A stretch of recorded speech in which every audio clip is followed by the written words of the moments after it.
안녕하세요. 오늘 정말 한편의 드라마 같은 아주 흥미로운 세금 사건 하나를 파헤쳐 볼까 합니다. 수십억 원의 이익을 남긴 토지 거래가 있었는데요.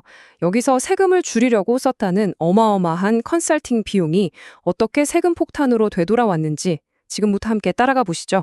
자, 이 이야기는요, 한 납세자가 땅을 팔아서 거액의 차익을 남긴 것에서 시작됩니다. 그런데 진짜 이야기는 그 다음이죠. 세금을 줄이려고 신고한 경비가, 이게 액수가 어마어마했거든요. 당연히 날카로운 세무조사관이 이 수상한 낌새를 포착합니다. 이야기의 주인공, 바로 막대한 토지 매각 차익을 거둔 납세자입니다. 이분은 아마 생각했겠죠. 아, 나 정말 영리한데? 이 수익 대부분을 지킬 완벽한 계획을 세웠어. 라고 말이에요. 이분이요, 딱 부동산이 엄청 뜨거울 때 땅을 사서 1년도 채 안 됐을 때 되팔았습니다. 그래서 엄청난 이익을 남겼죠. 여기까지만 보면 정말 성공적인 투자 스토리예요. 자, 그런데 이분은 세금을 줄이기 위한 한 수를 둡니다. 바로 이 성공적인 거래 뒤에는 컨설팅 회사가 있었다. 그리고 그 회사에 비용을 지불했다고 주장한 거죠. 이게 바로 세법에서 말하는 필요 경비인데요. 이 수익을 얻기 위해 꼭 필요했던 지출이다라고 신고해서 과세 대상 소득을 낮추려 한 겁니다. 그런데 과연 이 경비가 정말 필수적이었을까요? 그리고 그가 주장한 전문 서비스의 대가, 그 금액이 무려 5억 원이었습니다.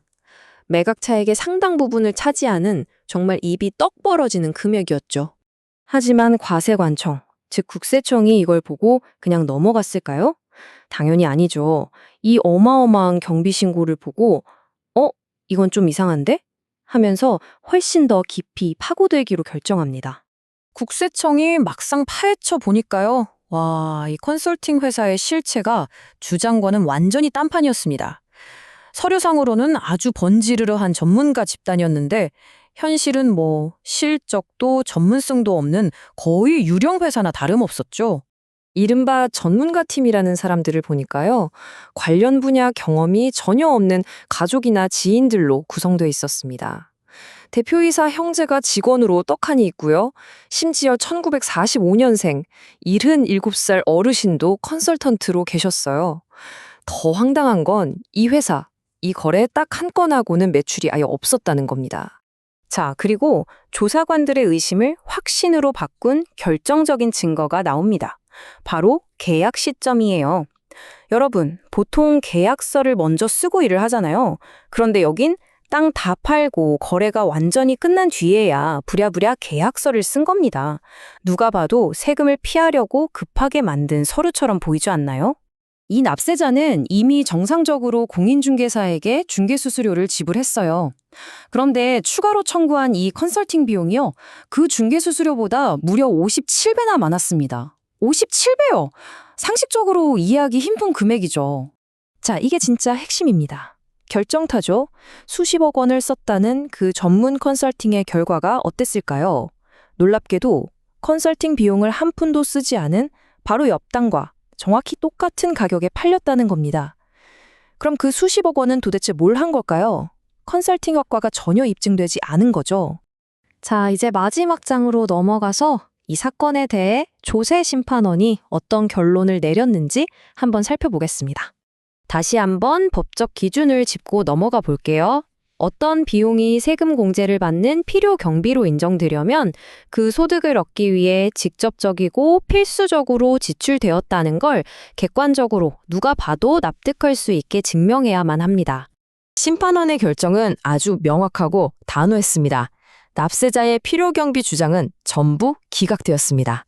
심판원은 우리가 앞서 살펴본 증거들, 즉 전문가라고 할 수 없는 직원 구성, 거래가 다 끝난 뒤에 작성된 계약서, 그리고 아무런 효과도 없었던 컨설팅 결과를 종합해 봤을 때 이 비용은 정당한 경비가 아니라고 결론 내렸습니다. 사실상 세금을 줄이기 위해 만든 가짜 경비라고 판단한 거죠. 그렇다면 사업 경비와 세금을 다루는 우리 모두에게 이 사건이 주는 핵심 교훈은 과연 무엇일까요? 핵심은 형식보다 실질입니다. 세무당국은 단순히 서류가 있다는 사실만 보지 않아요. 그 비용이 왜 필요했는지, 서비스를 제공한 사람이 정말 전문가가 맞는지, 그리고 그 금액이 상식적인 수준인지까지 아주 꼼꼼하게 따진다는 걸 꼭 기억해야 합니다. 물론 오늘 본 건 하나의 사례일 뿐입니다. 모든 세금 사건은 저마다의 특수성이 있으니까요. 따라서 이런 문제가 생겼을 땐 꼭 전문가의 조언을 구하는 것이 무엇보다 중요합니다. 오늘 분석이 유용하셨다면 구독과 좋아요로 응원해주세요. 더 흥미로운 사례 분석으로 돌아오겠습니다. 네, 오늘 분석은 여기까지입니다. 서류상으로 그럴듯해 보이는 꼼수가 오히려 더 큰 세금 폭탄이 돼서 돌아올 수 있다는 걸 아주 잘 보여주는 사건이었네요. 때로는 가장 단순하고 투명한 길이 가장 안전한 길이라는 교훈을 남기는 것 같습니다.